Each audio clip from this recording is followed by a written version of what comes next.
নমস্কার বন্ধুরা, আমাদের সংস্কৃত বর্তিকা এই ইউটিউব চ্যানেলে আপনাদের সকলকে স্বাগত জানাই। আজকে আমরা যে বিষয়টা নিয়ে আলোচনা করব সেটি হলো 2024 জুন মাসে যে নেট পরীক্ষাটি হলো, সেই নেট পরীক্ষার দর্শনের পাঠ থেকে যে সমস্ত প্রশ্নগুলি এসেছে সেই প্রশ্নগুলি নিয়ে বিস্তৃত আলোচনা করব। শুধুমাত্র প্রশ্নের উত্তরই বলবো না, বলবো বিভিন্ন ধরনের ট্রিক এবং প্রশ্নগুলি কোথা থেকে এসেছে এবং কিভাবে আমরা খুব সহজেই প্রশ্নগুলির উত্তর করতে পারবো এবং প্রশ্নগুলির অপশন থেকেও ভবিষ্যতে কি ধরনের প্রশ্ন আসতে পারে সেই সমস্ত নিয়ে আজকে আমরা ডিটেলসে আলোচনা করব। হ্যাঁ, যদিও আমরা জানি যে এই জুনের নেট এক্সামটিকে ক্যান্সেল করা হয়েছে, কিন্তু তাহলেও এই জুনের নেট এক্সামে যে সমস্ত প্রশ্নগুলি এসেছে সেগুলি যদি আমরা ডিটেলসে আলোচনা করি এবং অপশনগুলো নিয়ে আমরা যদি গভীর চিন্তাভাবনা করি, তাহলে আপকামিং যে নেট এক্সামগুলি আসছে সেখানে আমরা খুবই উপকৃত হব। তো আমরা যেমনটা জানি যে প্রিভিয়াস ইয়ার কোয়েশ্চেন অ্যানালিসিস খুবই ইম্পর্ট্যান্ট যে কোনো এক্সাম ক্র্যাক করার জন্য। যদি এক্সামটা নেট এক্সাম হয় তাহলে তো খুবই গুরুত্বপূর্ণ প্রিভিয়াস ইয়ারের কোয়েশ্চেনগুলি। তো আজকে আমাদের ক্লাস শুরু করব একটি বিউটিফুল হিন্দি কোটেশন দিয়ে।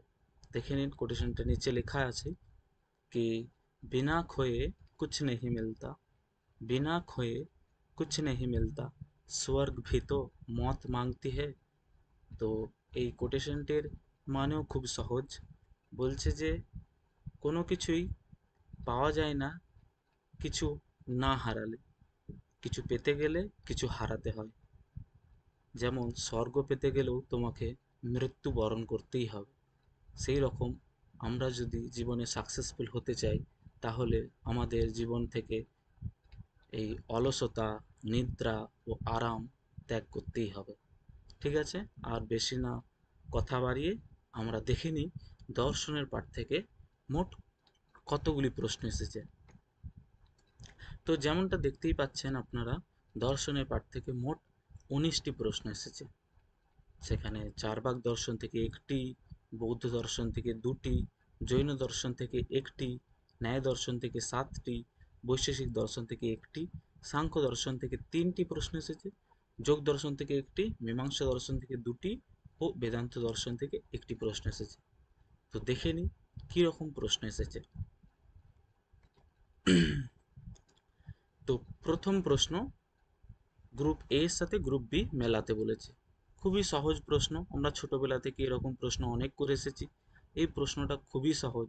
আমরা যদি এই প্রশ্নের সম্পূর্ণ উত্তর নাও জেনে থাকি, শুধুমাত্র আমরা এলিমিনেশন মেথডের সাহায্যে আমরা খুব সহজে এর উত্তরটি পেয়ে যেতে পারবো। দেখে নিন, বাঁ দিকে ডান দিকে যে সমস্ত অপশনগুলি আছে, যে ন্যায় দর্শন, বৌদ্ধ দর্শন, সাংখ্য দর্শন ও জৈন দর্শন, এর মধ্যে আমরা দেখে নিই সাংখ্য দর্শন কি বলছে। দেখুন, এদিকের অপশনগুলোর মধ্যে স্বতঃ সাজ্জায়েতে আর সাংখ্য দর্শনের সাথে মিলে যাচ্ছে, যেহেতু আমরা ছোটবেলা থেকে গ্র্যাজুয়েশনের ফার্স্ট ইয়ার থেকেই পড়ে এসেছি যে সাংখ্য দর্শন মানেই সৎকার্যবাদ, সৎকার্যবাদ মানেই স্বতঃ সাজ্জায়েতে ইতি। ব্যাস, তাহলে ওই শুধু বি এর সাথে মিলিয়ে দিন সাংখ্য দর্শন। দেখে নিন, আমরা বি এর সাথে, বি এর সাথে তিন কোথায় আছে, বি এর সাথে তিন শুধুমাত্র একটি অপশনে আছে, 2 নম্বর অপশনটে। সো আমাদের সঠিক উত্তর হয়ে গেল 2 নম্বর। আমাদের আর বাকি কিছু মেলাতে হবে না। দেখিনি আমাদের উত্তরটা কি। হ্যাঁ, উত্তর মিলে গেছে, ঠিক। এরপর আমাদের শুধু উত্তর মেলালেই হবে না, এরপর আমরা দেখে নেব যে সৎকার্যবাদ, অসৎকার্যবাদ, শূন্যবাদ, এই সমস্ত বাদগুলি যে কার্যকারণ বাদ আছে সেগুলি নিয়ে আমরা একটু ডিটেলসে আলোচনা করব, যাতে আমাদের ভবিষ্যতে কোনো প্রশ্ন যদি এই কার্যকারণ বাদ থেকে আসে আমরা খুব সহজেই যেন এর উত্তর করতে পারি। তো যেমনটা আমরা বললাম যে ভারতীয় দর্শনের 4টি বাদ খুবই প্রসিদ্ধ কার্যকারণবাদ বিষয়ে। সেটি হলো আরম্ভবাদ, যেটা নৈয়ায়িকদের, বিবর্তবাদ বেদান্তীদের, শূন্যবাদ বৌদ্ধদের এবং সৎকার্যবাদ সাংখ্যদের। তো প্রথমে দেখে নিই বৌদ্ধরা কি বলছে। বৌদ্ধরা শূন্যবাদী বৌদ্ধা, আমরা জানি শূন্যবাদ তারা বলে সর্বম শূন্যম শূন্যমিতি। তো তাদের মতে শূন্যাদেব ভাবোৎপত্তি, শূন্যাদেব ভাবোৎপত্তি, অর্থাৎ অসৎ থেকেই সৎ, অসতঃ নাম অভাবাৎ ভাবরূপম সৎকার্যম জায়তে ইতি বৌদ্ধদের মত। কেন এরকম বলে ওরা? ওরা যেহেতু উদাহরণ দেয় যে একটা বীজ নষ্ট হলেই তবেই না বীজ থেকে অঙ্কুর উৎপন্ন হবে, সেই জন্য ওরা বলে যে বীজ নষ্ট হচ্ছে তার থেকেই অঙ্কুর উৎপন্ন হচ্ছে। তাই ওরা বলে নষ্টাৎ বীজাদেব অঙ্কুরোৎপত্তি, নষ্টাৎ নাম অভাবাৎ, অভাবাৎ অঙ্কুরোৎপত্তি, অর্থাৎ ভাবোৎপত্তি ইতি বৌদ্ধানাম মতম। আর এরপরে আমরা দেখে নিই বেদান্তীদের কি মত। বেদান্তেরা বিবর্তবাদী। ওদের মত হচ্ছে, ওদের তো ব্রহ্ম থেকেই জগতের উৎপত্তি ওরা স্বীকার করে, ব্রহ্মই সৎ, আর কোনো কিছুই সৎ নয়। তাই ওদের মতে হচ্ছে সতঃ ব্রহ্মণঃ সকাশাৎ বিবর্ত রূপম মিথ্যাভূতম কার্যম জায়তে ইতি, অর্থাৎ ব্রহ্মই সৎ, সেখান থেকে যে কার্যটা উৎপন্ন হয় সেটা বিবর্ত রূপ, মিথ্যা রূপ। যেমন ওই রজ্জুতে সর্প, বস্তুত বস্তুতস্থ সর্প তো নেই, কিন্তু রজ্জু থেকে আমাদের সর্পের যে প্রতীতি হচ্ছে, যে ভ্রম হচ্ছে, সেই রকমই আর কি। তাই এদের মতটা হচ্ছে বিবর্ত। এরপরে নৈয়ায়িকরা কি বলছে? নৈয়ায়িকরা বলে যে সতঃ অসৎ অনিত্যম কার্যম জায়তে ইতি, অর্থাৎ সৎ পরমাণু থেকে অসৎ অনিত্য দেণুকাদি উৎপন্ন হয়। এটা হচ্ছে নৈয়ায়িকদের মত। এবং সাংখ্যরা কি বলে? সতঃ সজ্জায়তে ইতি, সতঃ প্রধান থেকেই অনাগতাবস্থম সৎকার্যম জায়তে ইতি সাংখ্যানাম মতম। তাই এই চারটি বাদ খুবই ইম্পর্টেন্ট। ভবিষ্যতে আমাদের যদি কোনো প্রশ্ন আসে যে সতঃ সজ্জায়তে, সতঃ অসজ্জায়তে ইতি কেষাম মতম, অসতঃ সজ্জায়তে ইতি কেষাম মতম, তাহলে এই প্রশ্নগুলো আমরা খুব সহজেই উত্তর দিতে পারবো। অসতঃ সজ্জায়তে বৌদ্ধদের মত, সতঃ অসজ্জায়তে নৈয়ায়িকদের মত, এবং সতঃ সজ্জায়তে ইতি সাংখ্যদের মত। তো দেখে নি এরপরে আমাদের কি প্রশ্ন আছে। তো দ্বিতীয় প্রশ্নটিও ন্যায় দর্শন থেকে এসেছে। প্রশ্নটি বলছে যে ন্যায়াভিমত প্রমেয়ানাম ক্রমম চিনুতা, দিয়ে অপশন দিয়েছে প্রত্যভাব, দোষ, প্রবৃত্তি, মন, বুদ্ধি। তো এই প্রশ্নটা খুবই সহজ। যে ন্যায় দর্শনে যে 12টি প্রমেয় স্বীকার করা হয়, সেই প্রমেয়গুলির ক্রম থেকে প্রশ্নটি এসেছে। যদি আমাদের ক্রমটি মনে থাকে তাহলে আমরা খুব সহজেই উত্তর দিতে পারবো। কিন্তু দেখে নিই, যদি আমাদের ক্রমটি না মনে থাকে তাহলে আমরা অপশনগুলো থেকে কিভাবে আমরা উত্তরটা পেতে পারবো। দেখুন, আপনারা খুব ভালো করে দেখুন, 4টে অপশন আছে আমাদের কাছে। এই অপশনটা খুবই এই 4টে অপশন খুবই ইম্পর্টেন্ট। দেখে নিই, 4টে অপশন আছে এবং দেখুন প্রত্যেক অপশনের প্রথমে দেখুন 3টে অপশনের প্রথমেই দেখুন ই দিয়ে শুরু হচ্ছে। তার মানে আমাদেরকে ধরেই নিতে হবে যে আমাদের উত্তর ই দিয়েই শুরু হবে, মানে বুদ্ধি থাকবে প্রথমে। তারপরে দেখি আমরা আর কোনো মিল পাচ্ছি কিনা। দেখে নিন, নাম্বার 1 আর নাম্বার 4 অপশনের লাস্টে দেখুন এ আছে এবং এতেও এ আছে। তার মানে ধরে নিন যে এ শেষেই হবে, মানে প্রত্যয়ভাবও শেষেই হবে। তার মানে এই দুটোকে আমরা ক্যান্সেল করে দিই, এই একেরটা চারেরটা থাকছে আমাদের। তারপরে আমরা দেখে নিই আর কোনো মিলছে কিনা। তা ওখানে একে আছে ই এর পর ডি, আর এখানে আছে ই এর পর সি। ই এর পর ডি কি বলছে? বুদ্ধি, মন, বুদ্ধি, মন। আর এখানে কি বলছে? যে ই এর পর সি, বুদ্ধি, প্রবৃত্তি। তো আমরা এই দুটোকে অনেকটা এলিমিনেশন মেথডের সাহায্যে করতে পারলাম। এরপরে যদি আমরা একটু জেনে থাকি যে বুদ্ধির পর মন আছে, তাহলে আমরা খুব সহজেই উত্তরটি বলে দিতে পারবো যে আমাদের 1 নম্বর অপশনটি আমাদের সঠিক উত্তর। এইভাবেও যদি আমরা এলিমিনেশন মেথড লাগাতে পারি, তাহলে আমরা খুব সহজেই উত্তরটি পেয়ে যেতে পারবো। যদি আমাদের আম, পরীক্ষার হলে আমরা যদি সঠিক ক্রমটি না বেছে নিতে পারি, তাহলে আমাদের অপশন তো আমাদের সামনেই আছে। তো এই অপশন থেকে আমরা এলিমিনেশন মেথডের সাহায্যে আমাদের উত্তরটি বেছে নিতে পারবো। তো দেখে নিই উত্তরটি কি। হ্যাঁ, সঠিক উত্তর অপশন এ, অপশন 1। তো এরপর আমরা দেখে নিই যে আসলে ক্রমটি কি আছে।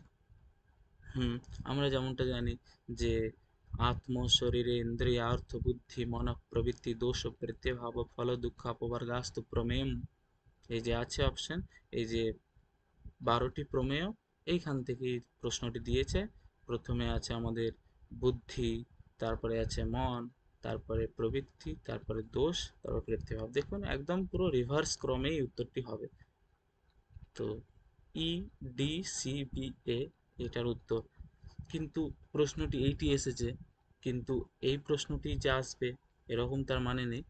এম, পরবর্তীকালে তার ওই যে 16টি পদার্থ যে স্বীকার করা হয়, সেই 16টি পদার্থ থেকেও তো প্রশ্ন আসতে পারে। তাই আমরা এটাও একটু দেখে নেব। প্রমাণ, প্রমেয়, সংশয়, প্রয়োজন, দৃষ্টান্ত, সিদ্ধান্ত, অবয়ব, তর্ক, নির্ণয়, বাদ, জল্প, বিতণ্ডা, হেতোহা, স্থল, জাতি, নিগ্রহ, স্থানানাম তত্ত্বজ্ঞানা নিঃশ্রেয়সাধিগম ইতি। এই 16টি পদার্থেরও ক্রম আমাদের মনে রাখতে হবে, যাতে ভবিষ্যতে যদি এরকম প্রশ্ন আসে তাহলে আমরা খুব সহজে যেন উত্তর দিতে পারি। এরপরে আমরা জানি ন্যায় দর্শনে 4টি প্রমাণ স্বীকার করা হয়, প্রত্যক্ষ, অনুমান, উপমান, শব্দ ইত্যাদি। আর আরেকটাও আছে, যে ওই প্রথম যে সূত্রটি আছে, যে বলা হয় তত্ত্বজ্ঞান আর নিঃশ্রেয় সাধিগম হয়তি। তো তত্ত্বজ্ঞান থেকে কিভাবে আমাদের মোক্ষ লাভ হবে, তো তার ক্রমটি এই পরবর্তী সূত্রে দিচ্ছে আমাদের সূত্রকার, যে দুঃখ জন্ম প্রবৃত্তি দোষ মিথ্যা জ্ঞানানাম উত্তরোত্তরাপায়াদ অপবর্গः ইতি। অর্থাৎ অপবর্গ বা মোক্ষ কিভাবে হবে না, প্রথমে মিথ্যা তত্ত্বজ্ঞান হলে মিথ্যা জ্ঞান নাশ হবে, মিথ্যা জ্ঞান নাশ হলে দোষ নিবৃত্তি হবে, দোষ নিবৃত্তি হলে প্রবৃত্তি নিবৃত্তি হবে, প্রবৃত্তি নিবৃত্তি হলে জন্ম নিবৃত্তি হবে, জন্ম নিবৃত্তি হলে দুঃখ নাশ হবে। আর ন্যায় মতে দুঃখ নাশই মোক্ষ। তো দেখে নিই আমাদের পরবর্তী কি প্রশ্ন আছে। এই প্রশ্নটি বৈশেষিক দর্শন থেকে এসেছে। এই প্রশ্নটি তো খুবই সহজ, আশা করি সবাই উত্তর দিতে পারবে। তো বলেছে যে বৈশেষিকাভিমত সংস্কার ভেদেষু পরিগণ্যতে। সংস্কার, যে 24টা গুণের মধ্যে যে সংস্কার যে গুণ আছে, সেই গুণের যে ভেদ, সেই ভেদগুলি থেকে প্রশ্নটি এসেছে। তো বেগ, ধর্ম, ভাবনা, বিভাগ এবং স্থিতিস্থাপক, এই অপশনটি, এগুলি আছে। তো আমরা খুবই জানি, আমরা আমরা তো যদি অপশন, আমরা তো উত্তর জানি এটার কোনটার উত্তর, কিন্তু যদি আমাদের উত্তরটি আমাদের যদি আমাদের একটু ডাউট থাকে, বা আমরা যদি এই প্রশ্নটার উত্তর না জেনে থাকি, তাহলে আমরা এলিমিনেশন মেথডের সাহায্যে আমরা খুব সহজে এটাকে করতে পারবো। তো দেখে নিন। আম, দেখুন ই অপশনটি সবার শেষে আছে, তার মানে ই তো হবেই, আমাদের এটা জেনে নিতে হবে। কিন্তু আমরা জানি যে বিভাগ, বিভাগ অন্য একটা গুণ, বিভাগ তো এটার হতে পারে না। তাই ডি যেখানে আছে সেটা কেটে দিন। তাই 2 অপশনটি কেটে গেল। এরপরে আমরা দেখে নেব যে বি, ধর্ম, এটাও তোর ভেদ নয়, তাই বি আর ডি দুটোই কেটে দিন। তাহলে আমাদের পড়ে থাকবে শুধুমাত্র 4-এর অপশনটি, এ, সি ও ই, মানে বেগ, ভাবনা, স্থিতিস্থাপক। তো দেখে নিই সঠিক উত্তরটা কি। হ্যাঁ, এ, সি, ই, বেগ ও ভাবনা স্থিতিস্থাপকশ্চেতি সংস্কার ভেদেষু পরিগণ্যন্তে। দেখে নিই এর পরের প্রশ্ন কি আছে। এই প্রশ্নটি মীমাংসা দর্শন থেকে এসেছে। মীমাংসা দর্শনে শক্তিকেও পদার্থ হিসাবে স্বীকার করা হয়। তো দেখে নিই কি বলছে প্রশ্নটি। শক্তেহে পদার্থান্তরত্বম কহ স্বীকরতি। তো আমরা জানি যে মীমাংসকগণের মধ্যে দুজন আছে, তো কুমারিল ভট্ট এবং প্রভাকর মিশ্র। অন্যম ভট্ট তো তর্ক সংগ্রহকার, জয়ন্ত ভট্ট নয়ায়িকদের মধ্যেই অন্তর্গত। তো এই দুটো বাদে এই দুটোর মধ্যে আমাদের এবারে দেখতে হবে যে কুমারিল ভট্ট না প্রভাকর মিশ্র। তো এই প্রশ্নটার উত্তর হবে প্রভাকর মিশ্র। তো আমরা দেখে নিই যে এর প্রভাকর মিশ্রর মতে কি কি পদার্থ, কুমারিল ভট্টের মধ্যে কুমারিল ভট্টের মতে কি কি পদার্থ। তো যেমনটা আপনারা দেখতে পাচ্ছেন যে মানমেয় বিধানেন বস্তুনাম দ্বিধা স্থিতিঃ, অর্থাৎ প্রমাণ ও প্রমেয় এই দুটি প্রধানত আহ, দুটো পদার্থ এদের মতে। আর কুমারিল ভট্টের মতে 5টি প্রমেয়, সেগুলি হলো দ্রব্য, জাতি, গুণ, ক্রিয়া এবং অভাব। অভাবও একটা পদার্থ এই কুমারিল ভট্টের মতে।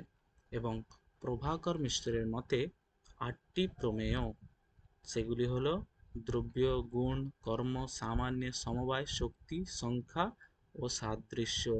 তাই আমাদের সঠিক উত্তরটি হবে প্রভাকর মিশ্র, যেহেতু প্রভাকর মিশ্রের মতে শক্তিও একটা পদার্থ। এরপর আমরা দেখে নিই যে এখান থেকে আরো কি কি প্রশ্ন আসতে পারে। দেখুন, কুমারিল ভট্টের মতে বা ভাট্ট সম্প্রদায়ের মতে 11টা দ্রব্য। আমরা জানি যে বৈশ্বিক দর্শনে 9টি দ্রব্য স্বীকার করা হয়। হ্যাঁ, এখানেও 9টি দ্রব্য স্বীকার করা হয়, কিন্তু দুটি দ্রব্য এক্সট্রা স্বীকার করা হয়।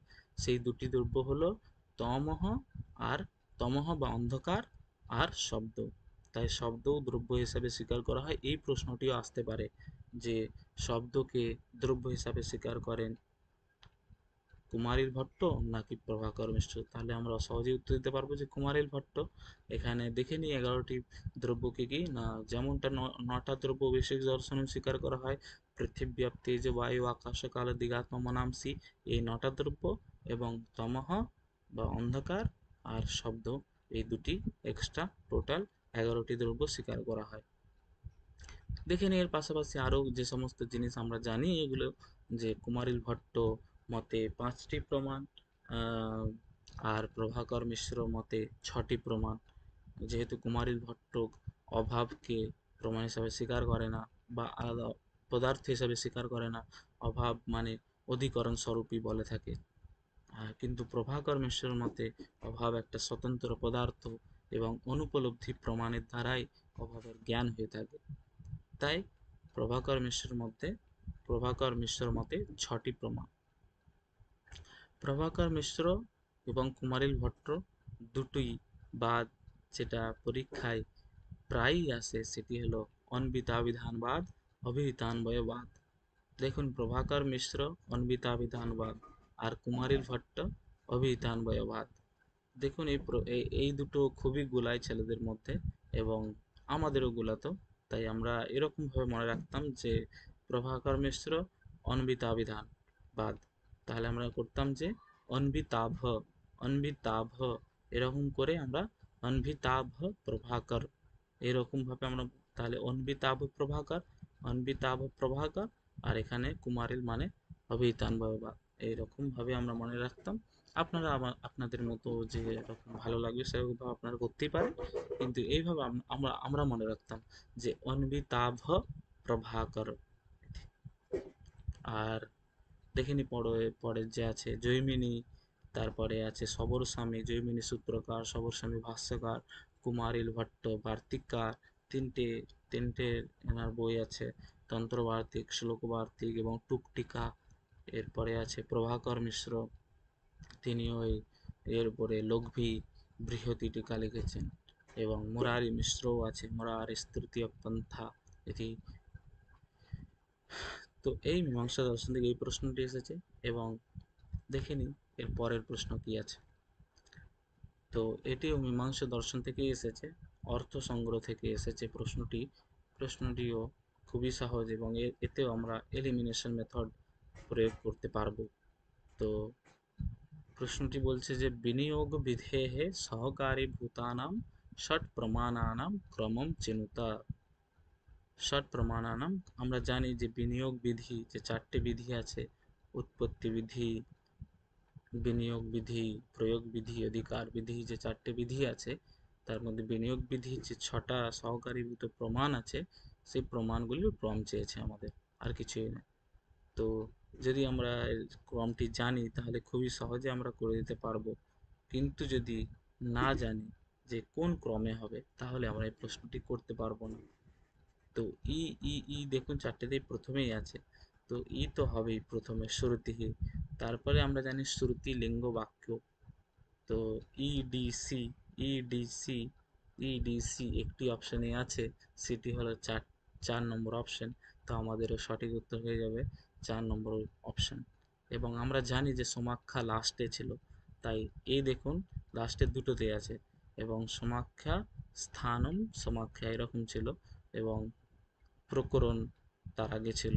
তো বি এ, তো বি এ দেখুন লাস্টে আছে 4 নম্বর অপশন, তাই আমাদের সঠিক উত্তরটি হয়ে যাবে 4, অপশন 4। দেখে নিই আমাদের, হ্যাঁ, সঠিক অপশন হচ্ছে অপশন 4। এরপর আমরা দেখে নিই, এখান থেকে প্রতি বছরই প্রশ্ন আসে। কি কি প্রশ্ন আসে আমরা দেখে নিই। আমরা যেমনটা জানি যে মীমাংসা দর্শনে অপৌরুষেয়ম বাক্যম বেদः স চ বেদः পঞ্চবেদः বিধি মন্ত্র নামধেয় নিষেধ অর্থবাদ ভেদেন। আবার বিধি কি? অজ্ঞাতা অর্থ জ্ঞাপক বেদ ভাগ বিধি সচ বিধি চতুর্বিধা, সেই বিধি চার ভাগে ভাগ করা হয়। উৎপত্তি বিধি, বিনিয়োগ বিধি, অধিকার বিধি, প্রয়োগ বিধি। তো আমরা দেখে নিই যে বিনিয়োগ বিধি কাকে বলে। অঙ্গ প্রধান সম্বন্ধ বোধক বিধি বিনিয়োগ বিধি। তো ওই বিনিয়োগ বিধিরই সহকারীভূত 6টি প্রমাণ আছে। সেই প্রমাণগুলি হলো শ্রুতি, লিঙ্গ, বাক্য, প্রকরণ, স্থানম, সমাখ্যা চেতি। এরপরে আমরা দেখে নিই এই যে 6টি প্রমাণ, এই 6টি প্রমাণের আবার আরও ভাগ আছে। যেমন শ্রুতিকে 3 ভাগে ভাগ করা হয়, সেটি হলো বিধাত্রী, অভিধাত্রী, বিনিয়োক্ত্রী। এবং প্রকরণকেও 2 ভাগে ভাগ করা হয়, মহাপ্রকরণ আবার অবান্তর প্রকরণ ভেদে 2 ভাগে ভাগ করা হয়। স্থানমকেও 2 ভাগে ভাগ করা হয়। এই প্রশ্নটি এসেছে ইউজিসি নেটে যে স্থানম দ্বিবিধম পাঠসাদৃশ্যম অনুষ্ঠানসাদৃশ্যম চেতি সমাখ্যাপি দ্বিবিধা। সমাখ্যাকেও 2 ভাগে ভাগ করা হয়, বৈদিকী ও লৌকিকী। দেখে নিই এর পরের প্রশ্ন কি আছে। এই প্রশ্নটি আমাদের সাংখ্য দর্শন, খুবই প্রিয় দর্শন, সেই সাংখ্য দর্শন থেকে এসেছে। পুরুষ সিদ্ধৌ হেতুর ভবতি, পুরুষ যে আছে এতে কি হেতু? তো আমরা তো পড়ে এসেছি সংঘাত পরার্থত্বাৎ ত্রিগুণাদি বিপর্যয়াৎ অধিষ্ঠানাৎ পুরুষোস্তি ভক্তৃভাবাৎ কৈবল্যার্থম প্রবৃত্তেশ্চ। আমরা তো দেখেই এসেছি যে এটা তো মুখস্থ আমাদের প্রায় সকলেরই, সংঘাত পরার্থত্বাৎ। তো আমাদের সঠিক উত্তরটি হয়ে যাবে সংঘাত পরার্থত্বাৎ। হ্যাঁ, এরপরে আমরা একটু দেখে নিই এর সম্বন্ধে আর কি কি আমাদের খুব ইম্পর্টেন্ট। হ্যাঁ, সংঘাত পরার্থত্বাৎ ত্রিগুণাদি বিপর্যয়াৎ অধিষ্ঠানাৎ পুরুষোস্তি ভক্তৃভাবাৎ কৈবল্যার্থম প্রবৃত্তেশ্চ। তো একটু দেখে নিই যে এই শ্লোকের মানেটা কি। সংঘাত পরার্থত্বাৎ মানে যে সংসারে যে সমস্ত পদার্থগুলি আমরা সংহততয়া দেখতে পাই, সেগুলি কিন্তু তাদের নিজেদের জন্য নয়। যেমন আমরা দেখি আমাদের গৃহে চেয়ার, টেবিল, বেড এগুলি সব আছে। এগুলি কিন্তু চেয়ার, টেবিল, বেড এদের নিজেদের জন্য নয়, কিন্তু ওই গৃহে বসবাসকারী যে সমস্ত পুরুষ মহিলারা আছে তাদের জন্য। সংঘাত পরার্থত্বাৎ মানে এটি। এবং এরপরে আমরা দেখে নিই যে অধিষ্ঠানাৎ। অধিষ্ঠানাৎ মানে হচ্ছে যেমন দেখবেন একটা গাড়ি নিজে থেকে চলতে পারে না, কিন্তু তাতে চালক থাকলে চালক অধিষ্ঠিততয়া ইয়ানম চলতি। সেরকমই আমাদের এই শরীরও নিজে থেকে চলতে পারে না যদি আত্মা না থাকে। আত্মা আছে বলেই আমাদের শরীর চলতে পারে। আত্মা অধিষ্ঠিততয়া এবং শরীরম চলতি। আমরাও দেখি যে কৈবল্য বা মোক্ষ প্রাপ্তির জন্য অনেকে হিমালয় যাত্রা করে। তো তারা কিসের জন্য যাচ্ছে? শরীরের জন্য তো যাচ্ছে না, নিশ্চয়ই শরীরান্তর্গত কিছু আছে, সেই জন্যই তারা যাচ্ছে। তো এরপরে আমাদের আরো একটা জানতে হবে যে পুরুষ সিদ্ধ হেতুর বলছে, যে পুরুষ আছে এখানে কি কারণ? এই প্রশ্ন তাদের এসেছে। কিন্তু আমাদের এর পরবর্তী এক্সামে যদি এরকম প্রশ্ন আসে যে প্রকৃতি আছে বা প্রকৃতির অস্তিত্বে কি হেতু, সেই জন্য আমাদেরকে জেনে নিতে হবে প্রকৃতির অস্তিত্বে হেতু আছে। প্রকৃতিকে তো দেখা যায় না, কিন্তু প্রকৃতিকে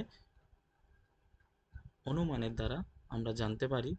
তো প্রকৃতিকে কেন দেখা যায় না, সেই জন্য আমাদের এই সাংখ্য কারিকাতেই 8টি কারণ দেয়া আছে। অনুপলব্ধি কারণানি দেয়া আছে যে অতি দূরাৎ, সামীপ্যাৎ, অভিভবাৎ, এইরকম 4টি কারণ দেওয়া আছে।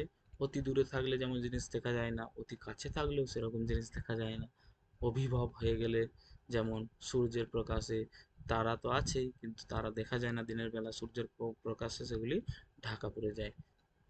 তাই দেখা যায় না। সেই রকমভাবেই আমাদের প্রকৃতিকে কেন দেখা যায় না? সূক্ষ্ম, প্রকৃতি এতই সূক্ষ্ম, সেই জন্য প্রকৃতিকে দেখা যায় না। কিন্তু প্রকৃতি আছে, সেটা আমরা কিভাবে জানতে পারি? অনুমানের দ্বারা জানতে পারি। তো অনুমানের আকারটি কি হবে? সেই জন্য আমাদের পাঁচটি অনুমানের আকার, পাঁচটি হেতুও দিয়েছে। ভেদানাম পরিমাণাৎ, সমন্বয়াৎ, শক্তিতঃ প্রবৃত্তেः, কারণ কার্য বিভাগাৎ, অবিভাগাৎ বৈশ্বরূপস্য ইতি। অর্থাৎ ভেদ, যে সমস্ত ভেদ আমরা দেখি, সেই ভেদগুলির পরিমাণ দেখে আমরা তার কারণও সেই পরিমাণ বিশিষ্ট হবে এরকম অনুমান করি। এবং কারণ আমরা জানি যে প্রকৃতি কারণ, আর মহদাদি যে চতুর্বিংশতি তত্ত্ব, সেগুলি কার্য। তাই কার্য থেকে আমরা কারণের অনুমান করতেই পারি। এবং আর কি আছে না, হ্যাঁ, অবিভাগাৎ বৈশ্বরূপস্য, অর্থাৎ সর্বাণি কার্যজাতানি, যখন সমস্ত কার্য প্রকৃতিতে তীরীভূত হয়ে যায়, তখন সমগ্র বিশ্বের প্রকৃতি রূপে অবিভাগ হয়ে যায়, তখন আমরা প্রকৃতিকে জানতে পারি। এইভাবে প্রকৃতিকে অনুমানের সাহায্যে আমরা জানতে পারি। তাই এই শ্লোকটিও খুব ইম্পর্টেন্ট পরবর্তী আমাদের প্রশ্নের জন্য। দেখে নিই পরবর্তী প্রশ্নটি। পরবর্তী প্রশ্ন সাংখ্য দর্শন থেকে এসেছে। সেটি, আগেরটি ছিল পুরুষের অস্তিত্বে কি হেতু, এবারে বলছে যে পুরুষের বহুত্ব সিদ্ধিতে কি হেতু। সেই প্রশ্নটি দিয়েছে যে পুরুষ বহুত্ব সিদ্ধ হেতবহ ভবন্তি। এই প্রশ্নটিও খুবই সহজ। তো অপশনগুলো আমরা দেখে নিই। জন্ম মরণ করণানাম প্রতিনিয়মঃ, অযুগপৎ প্রবৃত্তিঃ, যুগপৎ প্রবৃত্তিঃ, ত্রৈগুণ্য বিপর্যয়ঃ, উপাদান কারণম। আমরা যদি অপশনটির এলিমিনেশন মেথডের সাহায্যেও সঠিক উত্তরটি বেছে নিতে পারবো। কি আছে না, উপাদান কারণ তো হবে না, তো অপশন ই এলিমিনেট করে দাও। তো অপশন ই যেই আমরা এলিমিনেট করে দেব, তখন 4 অপশনটি কেটে যাবে এবং 1 অপশনটিও কেটে যাবে, থাকবে দুটি, 2 ও 3। তো এবারে দেখে নিই আর কি আমরা কাটতে পারি। আমরা জানি যে জন্ম মরণ করণানাম প্রতিনিয়মঃ, এটি তো আছেই পুরুষ বৌদ্ধ শিকারে, তাই এই অপশনটি তো হবেই। 2 আর 3-এর মধ্যে এই অপশনটি শুধুমাত্র 2 অপশনেই আছে, তাই আমাদের 2 অপশনটি সঠিক উত্তর হয়ে যাবে। এবং যদি এটাও না জেনে থাকি, শুধুমাত্র আমরা যদি এটা জানি যে যুগপৎ প্রবৃত্তি কখনো হতে পারে না, যদি যুগপৎ প্রবৃত্তি হয় তাহলে তো একটিই হবে, পুরুষ বৌদ্ধ শিকার কি করে হবে? তাই যুগপৎ প্রবৃত্তি হবে না, সি অপশনটি হবে না। সি অপশনটি 3 নম্বর অপশনেই আছে, তো 3ও কেটে গেল। তাই থাকলো বেঁচে 2 নম্বর অপশনটি, আমাদের সঠিক উত্তর হয়ে যাবে 2 নম্বর অপশনটি। দেখে নিই আমাদের সঠিক উত্তর কি। হ্যাঁ, সঠিক উত্তর 2 নম্বর অপশনটি এ বি ডি, অর্থাৎ জন্ম মরণ করণানাম প্রতিনিয়মঃ, অযুগপৎ প্রবৃত্তিঃ, ত্রৈগুণ্য বিপর্যয়ঃ। এবারে দেখে নিই এর সম্বন্ধে আরো একটু। হুম তো জন্ম মরণ জনন মরণ করণানাম প্রতিনিয়মাৎ, অযুগপৎ প্রবৃত্তেশ্চ, পুরুষ বহুত্তম সিদ্ধম ত্রৈগুণ্য বিপর্যয়াচ্চ। তো এই শ্লোকটি পুরুষ বহুত্ব স্বীকারে জন্য কি কি হেতু সেটি দেওয়া আছে এই শ্লোকে।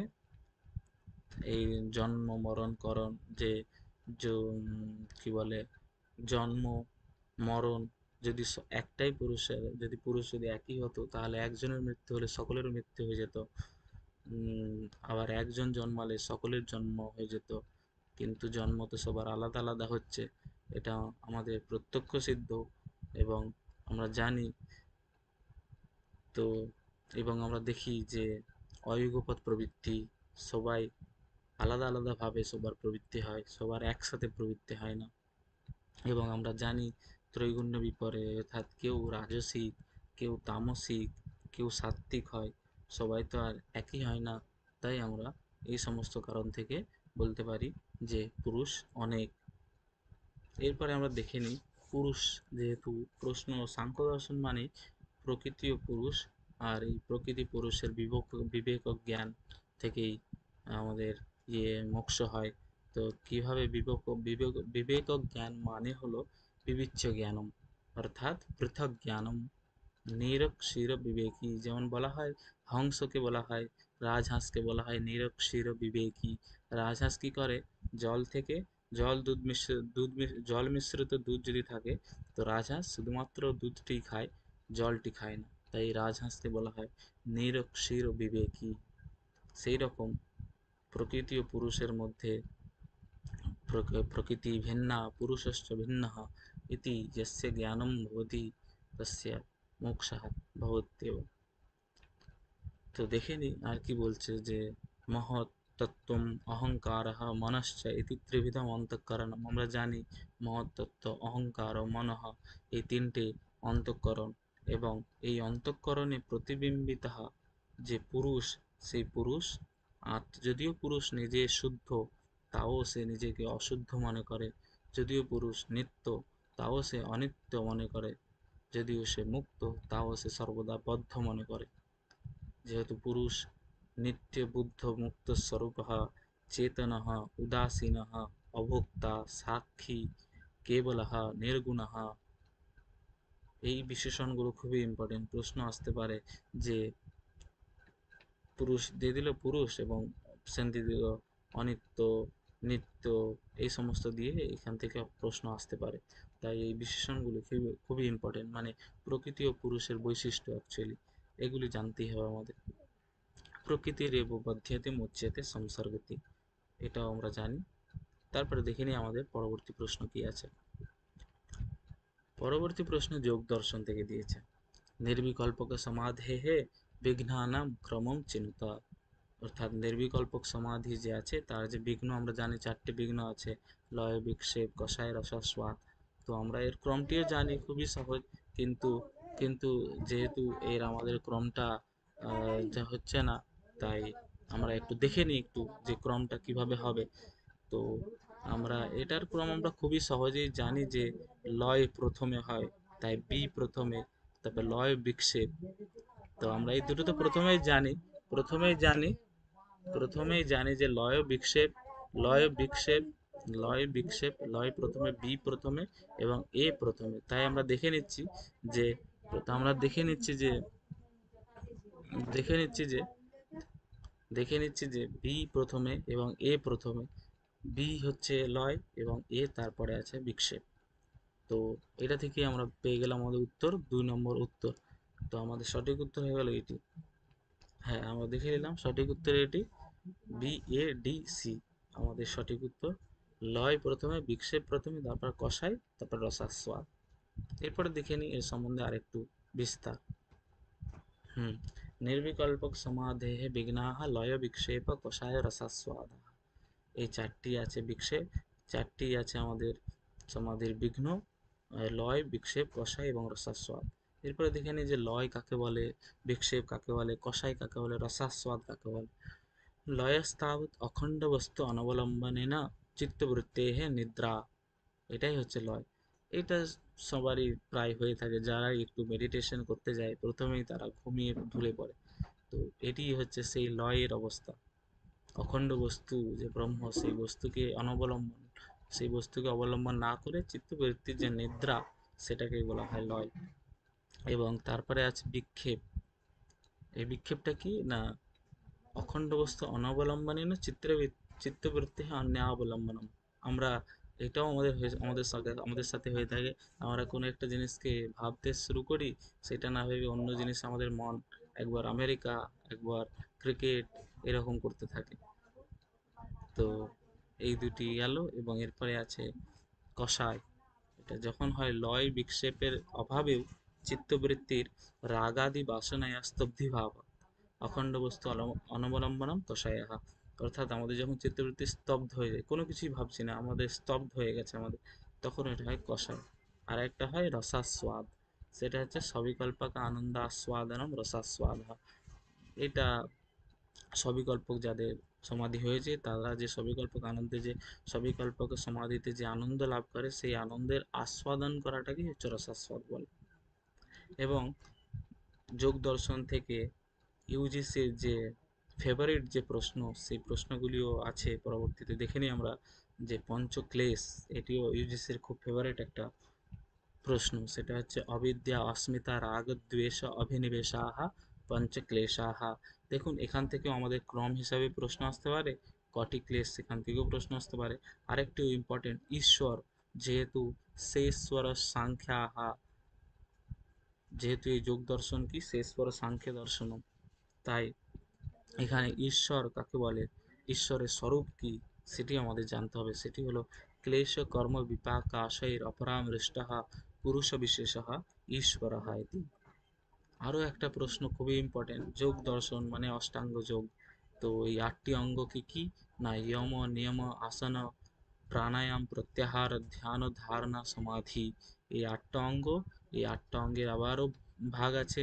ইয়ম তত্র অহিংসা সত্য অস্তেয় ব্রহ্মচর্য অপরিগ্রহः, यमाः নিয়মস্তাবৎ শৌচ সন্তোষ তপ স্বাধ্যায় প্রণিধানানি।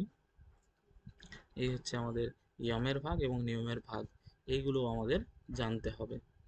তারপরে দেখে নিই কি প্রশ্ন আছে। এরপরের প্রশ্নটা আমাদের বেদান্ত দর্শন, সকলেরই প্রিয় বেদান্ত দর্শন থেকে এসেছে। তো বেদান্ত দর্শন বেদান্ত সার থেকে মহাবাক্য বিচার যে পোর্শনটা আছে সেখান থেকে এই প্রশ্নটি এসেছে। তত্ত্বমসি ইতি বাক্যম সম্বন্ধত্রয়েণ অখণ্ডার্থবোধকম ভবতি তত্র সম্বন্ধত্রয়ে পরিগণ্যন্তে। দেখো এই প্রশ্নটি যদিও আমরা এর উত্তরটি জেনে থাকি তাহলে তো খুব সহজে আমরা উত্তরটি করে দিতে পারবো, কিন্তু এই অপশনটির উত্তরটি যদি আমরা না জেনে থাকি, সাধারণ যদি আমাদের ন্যায় দর্শনে একটু জ্ঞান থাকে তাহলেও আমরা এই প্রশ্নটির উত্তর পেয়ে যাব। কিভাবে না, দেখুন অপশনগুলো দেখুন, স্বরূপ সম্বন্ধ, কালিক সম্বন্ধ, সামানাধিকরণ্য সম্বন্ধ, বিশেষণ বিশেষ্য ভাব সম্বন্ধ, লক্ষ্য লক্ষণ ভাব সম্বন্ধ। আমরা এর মধ্যে জানি কালিক সম্বন্ধ তো হতে পারে না এখানে, কালিক সম্বন্ধ বা স্বরূপ সম্বন্ধ, স্বরূপ সম্বন্ধ তো হতেই পারে না। তাই স্বরূপ সম্বন্ধের জন্য আমরা এ অপশনটি কেটে দিন, তাহলে কেটে যাচ্ছে 1 2, দুটি কেটে গেল, যেহেতু এ আছে স্বরূপ সম্বন্ধ অভাবে, তাই এই দুটো কেটে গেল। বাকি থাকছে 3 ও 4, B D E C D E. এবং আমরা জানি যে কালিক সম্বন্ধ এখানে হবে না, কালিক সম্বন্ধের সাহায্যে অখণ্ড অর্থবোধক এখনো হতেই পারেন। তাই বাকি পড়ে থাকলো সামানাধিকরণ সম্বন্ধ, বিশেষণ বিশেষ্য ভাব সম্বন্ধ, লক্ষ্য লক্ষণ ভাব সম্বন্ধ। তাই 4-এর অপশনটি আমাদের সঠিক উত্তর হয়ে গেল। 4-এর অপশনটি আমাদের সঠিক উত্তর। এরপরে আমরা দেখে নিই যে সামানাধিকরণ সম্বন্ধ বলতে কি, বিশেষণ বিশেষ্য ভাব সম্বন্ধ বলতে কি, লক্ষ্য লক্ষণ ভাব সম্বন্ধ বলতে কি। দেখে নিই। আমরা তো একটা যেটা খুবই মানে প্রসিদ্ধ উদাহরণ আছে, स्वयं देवदत्तः इति उदाहरणं, तत्कालविशिष्टदेवदत्त, तत्कालविशिष्टदेवदत्त एतत्कालविशिष्टदेवदत्त, तत्कालविशिष्टदेवदत्तवाचक सः शब्दस्य एतत्कालविशिष्ट अयं शब्दस्य एकस्मिन् पिण्डे तात्पर्यसम्बन्धः। সেই রকমই এখানেও তত্ত্বমসিতি বাক্যম, তত্ত্বমসিতি বাক্যেও আমাদের কিভাবে হবে না পরোক্ষত্বাदि विशिष्ट चैतन्य वाचक तत्पदस्य अपरोक्षत्वादि विशिष्ट चैतन्य वाचक वाचकत्वं पदस्य एकस्मिन् चैतन्ये तात्पर्य सम्बन्धः। তাই এটা সামানাধিকরণ সম্বন্ধ হয়ে গেল। তো প্রথমে একটু আছে এখানে যে তত্ত্বমসি ইতি বাক্যম সম্বন্ধত্রয়েণ অখণ্ডার্থবোধকম ভবতি। সম্বন্ধত্রয়ম নাম পদयोः सामानाधिकरण्यं पदार्थयोः विशेषणविशेष्यभावसम्बन्धः प्रत्यगात्मलक्षणयोः लक्ष्यलक्षणभावसम्बन्धः इति। तत्त्वमसि इति वाक्ये परोक्षत्वादिविशिष्टचैतन्यवाचकतत्पदस्य अपरोक्षत्वादिविशिष्टचैतन्यवाचकत्वं पदस्य च एकस्मिन् चैतन्ये तात्पर्यसम्बन्धः। দুটোর যখন অধিকরণ একটা হয় তখন তাদের মধ্যে সমানাধিকরণ সম্বন্ধ হয়। তৎ আর তম দুটোর অধিকরণ একই হচ্ছে, একই চৈতন্য, তাই এখানে সমানাধিকরণ সম্বন্ধ হচ্ছে। এরপরে দেখে নিই বিশেষণ বিশেষ্য ভাব সম্বন্ধ কিভাবে হচ্ছে। সেখানেও ছিল তৎকাল বিশিষ্ট দেবদত্ত এবং এই তৎকাল বিশিষ্ট দেবদত্ত, এইভাবে সেখানেও বিশেষণ বিশেষণ ভাব সম্বন্ধ হচ্ছিল, এখানেও সেইভাবে হবে। তৎশব্দার্থ পরোক্ষত্বাদি বিশিষ্ট চৈতন্যস্য त्वं पदार्थ परोक्षत्वादि विशिष्ट चैतन्यस्य च अन्यन्य भेद व्यावर्तकतया বিশেষণ বিশেষ্য ভাব সম্বন্ধ। অর্থাৎ পরোক্ষত্বাদি বিশিষ্ট যে, যেমন ওখানে কিভাবে বিশেষণ বিশেষ্য ভাব হচ্ছিল, যেমন তৎকাল, তৎকাল এতৎকাল থেকে ব্যবর্তন করে, আবার এতৎকাল তৎকাল থেকে ব্যবর্তন করে, সেরকমই এখানেও পরোক্ষত্বাদি, পরোক্ষত্ব যে বিশেষণ সেটি অপরোক্ষত থেকে ব্যবর্তন করে, এবং অপরোক্ষত্ব যে বিশেষণ সেটিও পরোক্ষত্ব থেকে ব্যবর্তন করে। এরপরে দেখে নিই আমাদের লাস্ট যে লক্ষ্য লক্ষণ ভাব সম্বন্ধ। এটা তো আমরা জানি ভাগত্যাগ লক্ষণা জহদ জহর লক্ষণা, যেটা বিরুদ্ধ অংশের ত্যাগ করে, বিরুদ্ধ অংশ ত্যাগ করে চিদমাত্রের গ্রহণ যে করা হয় কিভাবে না, এখানে তত্ত্বম পদয়োঃ তদর্থয়োর বা বিরুদ্ধ পরোক্ষত্ব অপরোক্ষত্ব আদি বিশিষ্টত্ব পরিত্যাগেন লক্ষণ লক্ষণ ভাব সম্বন্ধ। অর্থাৎ বিরুদ্ধ অংশ পরিত্যাগেন চেতনা অংশ মাত্রস্য গ্রহণম ক্রিয়তে। তাই এটাকে ভাগত্যাগ লক্ষণাও বলা হয়। যদিও এই প্রশ্নটি একটি যদিও ব্যাখ্যাটা একটু কঠিন মনে হলেও কিন্তু প্রশ্নটি খুবই সহজ। এলিমিনেশন মেথডের সাহায্যে তো আমরা খুব সহজেই উত্তরটি পেয়ে যেতে পারি, তাই ভয় পাওয়ার কোনো দরকার নেই। এই প্রশ্নটিও খুবই সহজই ছিল। দেখে নিয়ে পরের প্রশ্ন কি আছে।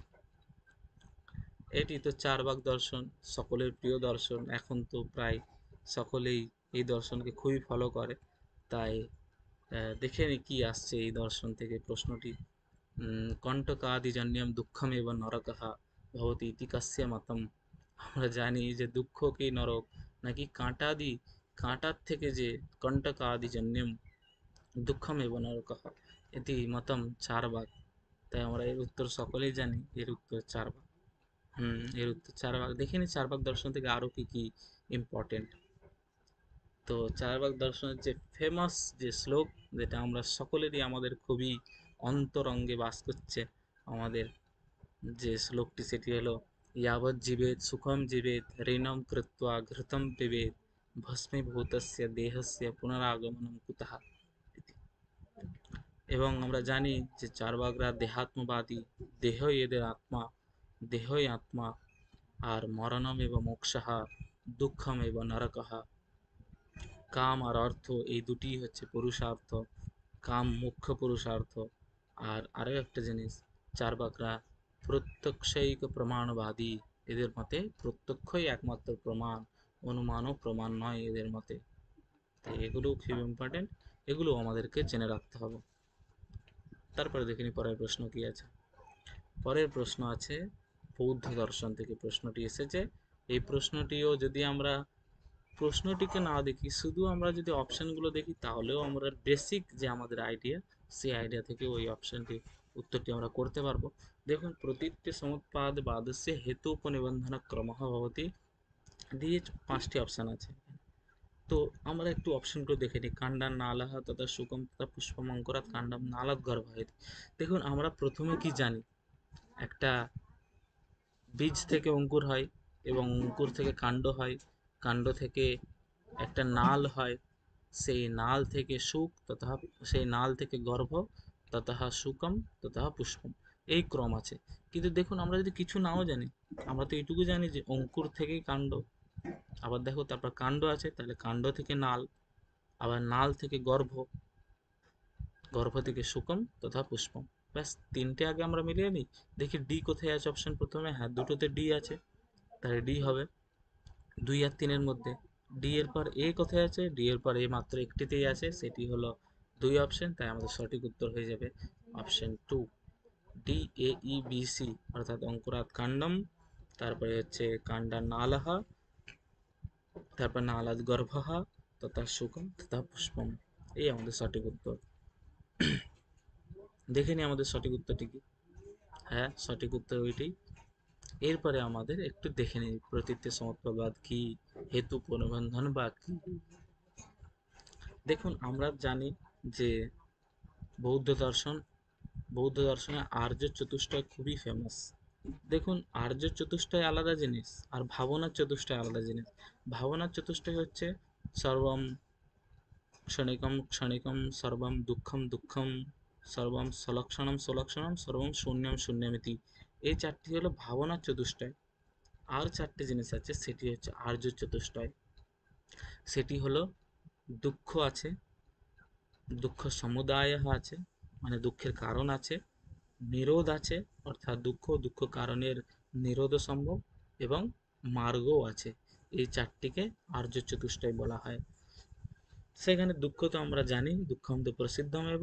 সমুদায় যে দুঃখ কারণ, এই সমুদায়কে, এই দুঃখ কারণের জন্য, সমুদায় এটা একটা পারিভাষিক সংজ্ঞা।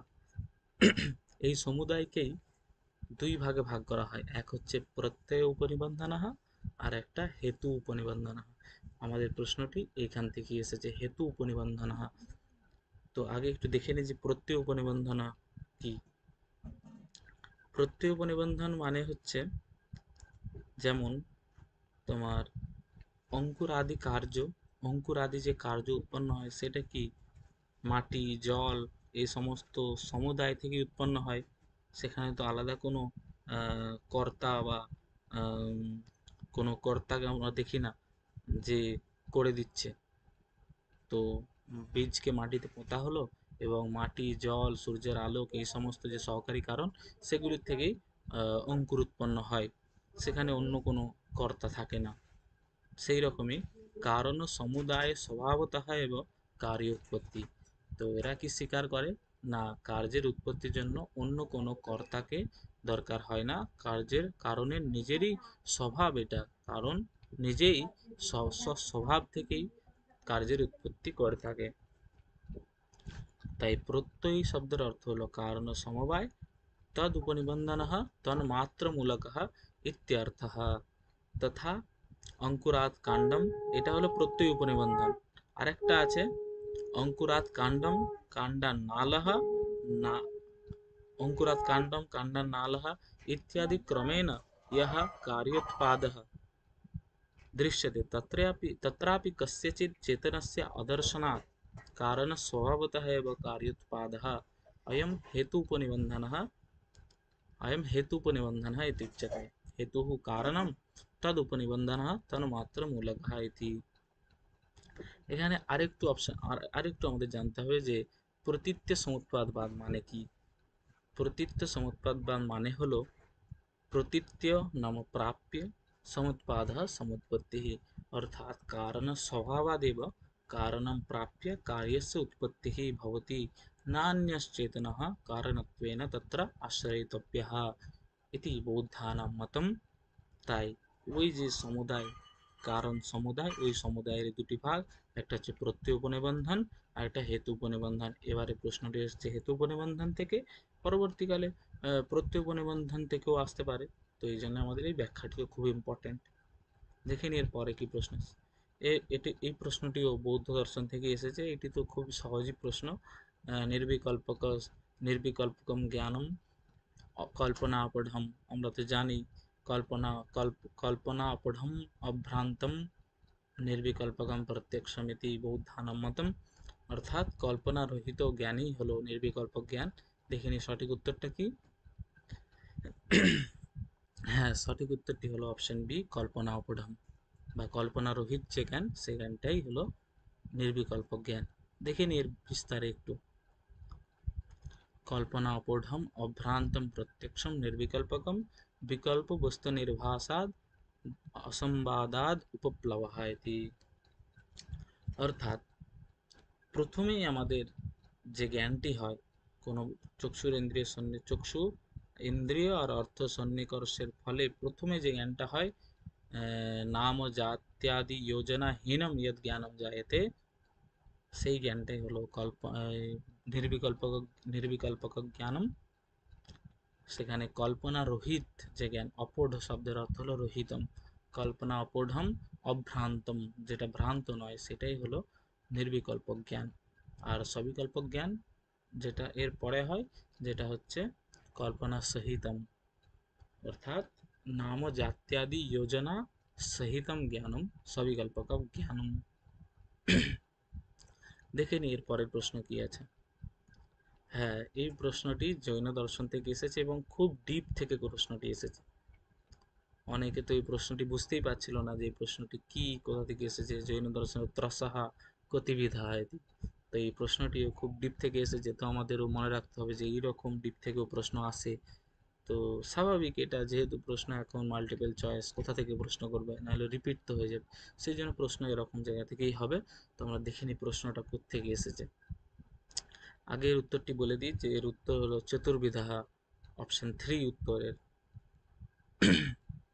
দেখে নিই একটু বিস্তারে। হুম, দেখুন প্রথমে আমাদের দেখে নিই যে জৈন দর্শনে চিত আর অচিত মানে জীব আর অজীব দুটি তত্ত্ব স্বীকার করা হয়।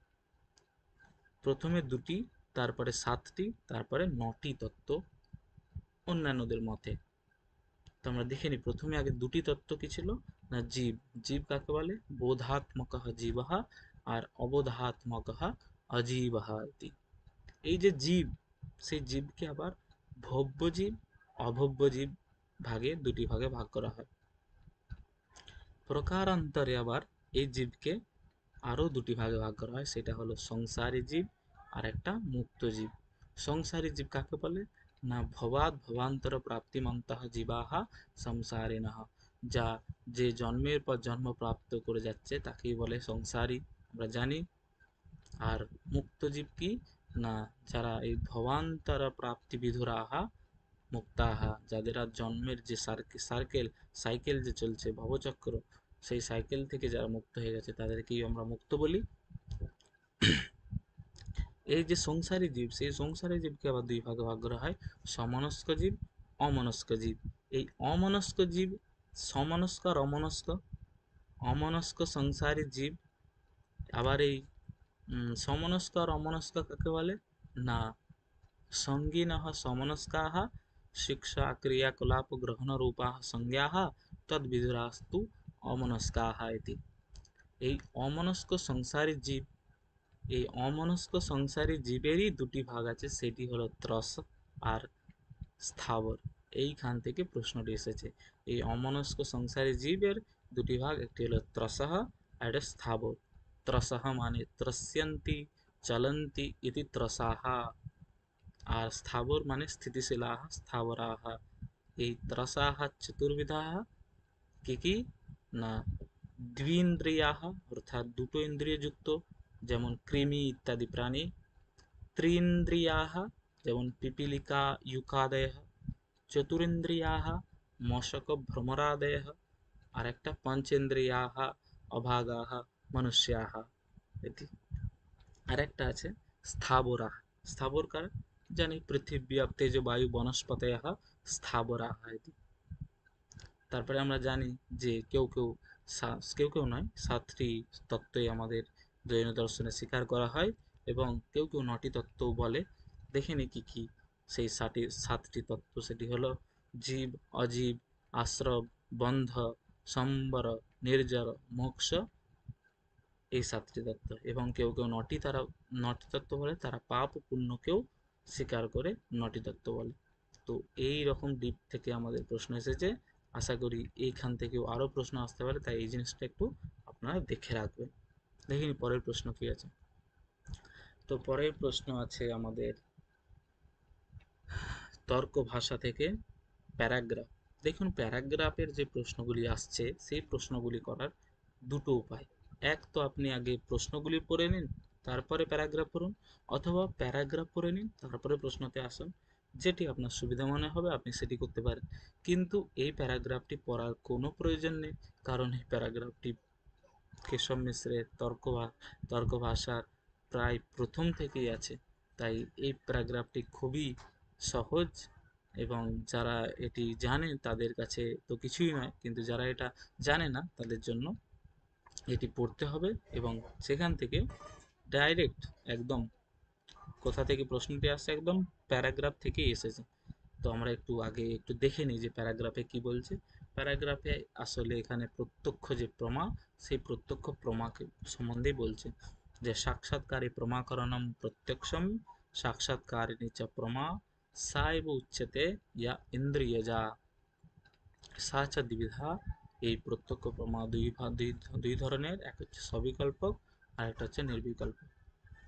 এই যে প্রত্যক্ষ প্রমা, তার করণ 3টে, নাকি কি, কখনো কখনো ইন্দ্রিয় হয়, কখনো কখনো ইন্দ্রিয়ার্থ সন্নিকর্ষ হয়, কখনো জ্ঞানও হয়। কদা পুনরিন্দ্রিয়ম करणम यदा निर्विकल्पक रूप प्रमा फलम तथा ही आत्मा मनसा संयुज्यते मनः इंद्रियेण इंद्रियमर्थेन इंद्रियाणां वस्तु प्राप्य प्रकाशकारित्व नियमात् ततो अर्थसन्निकृष्टेन इंद्रियेण निर्विकल्पकं नाम जात्यादि योजनाहीनं वस्तुमात्रावगाहि किंचिदिदमिति ज्ञानं जन्यते तस्य ज्ञानस्य इंद्रियं करणं छिदायाः इव परशुः। परशु माने হচ্ছে সেটা দিয়ে কুঠার যে কাঠ কাটে সেটাকে বলে পরশু। আর ইন্দ্রিয়ার্থ সন্নিকর্ষ অবান্তর ব্যাপারः छिदाकरणस्य परशोरिव दारु संयोगः निर्विकल्पकं ज्ञानम फलम परशोरिव छिदा। তো এখানে আমরা এই ক্রমটা একটু আমি এক্সট্রা এটা দিয়ে দিয়েছি যাতে আপনাদের বুঝতে সুবিধা হয়। দেখুন প্রথমে ইন্দ্রিয় প্রথমে ইন্দ্রিয় না অ্যাকচুয়ালি প্রথমে আছে আত্মা, আত্মা মনসার সাথে সংযুজ্যতে, মন ইন্দ্রিয় না, তারপরে ইন্দ্রিয় অর্থের সাথে। এই যে ইন্দ্রিয় অর্থের সাথে সংযুক্ত হওয়ার সময় ইন্দ্রিয় আর অর্থের সন্নিকর্ষ হয়। এই ইন্দ্রিয় প্রথমে ইন্দ্রিয় আছে, তারপরে ইন্দ্রিয়ার্থ সন্নিকর্ষ। ইন্দ্রিয়ার্থ সন্নিকর্ষ হলেই প্রথমেই যে জ্ঞানটা উৎপন্ন হয় যেটা নাম ও জাত্যাদি যোজনাহীনম, সেই জ্ঞানটাকে বলে নির্বিকল্প জ্ঞানম। তাই এই নির্বিকল্প জ্ঞান এর পরে যে জ্ঞানটা হয় সেটা হচ্ছে সবিকল্প জ্ঞান। তারপরে আমাদের হান ও উপাদান বুদ্ধি উৎপন্ন হয়। অর্থাৎ তাই এখানে বলছে কখনো ইন্দ্রিয় কারণ, কখনো ইন্দ্রিয়ার্থ সন্নিকর্ষ করণ, কখনো নির্বিকল্প জ্ঞানম করণ। দেখুন একটা প্রসেস আছে তিনটের মধ্যে, যখন তিনটে থাকবে একটা হবে ফল, যে জ্ঞান সেটা হবে ফল, একটা হবে করণ, একটা হবে ব্যাপার। এই জিনিসগুলো আমরা পরবর্তীকালে আমাদের ডিটেলসে ভিডিওতে বলবো, কিন্তু এখন আপাতত আমরা দেখে নিই ডাইরেক্ট প্রশ্ন কি বলছে। যে কেশাম বস্তু প্রাপ্য প্রকাশকারিত্বম, প্রশ্নটি দেখুন একদম খুব সহজ প্রশ্ন। এবং 4 নম্বর লাইনে দেখুন ইন্দ্রিয়াণাম বস্তু প্রাপ্য প্রকাশকারিত্ব নিয়মাৎ। তো এখানে বলেই দিয়েছে ইন্দ্রিয়াণাম বস্তু প্রাপ্য প্রকাশকারিত্ব নিয়মাৎ।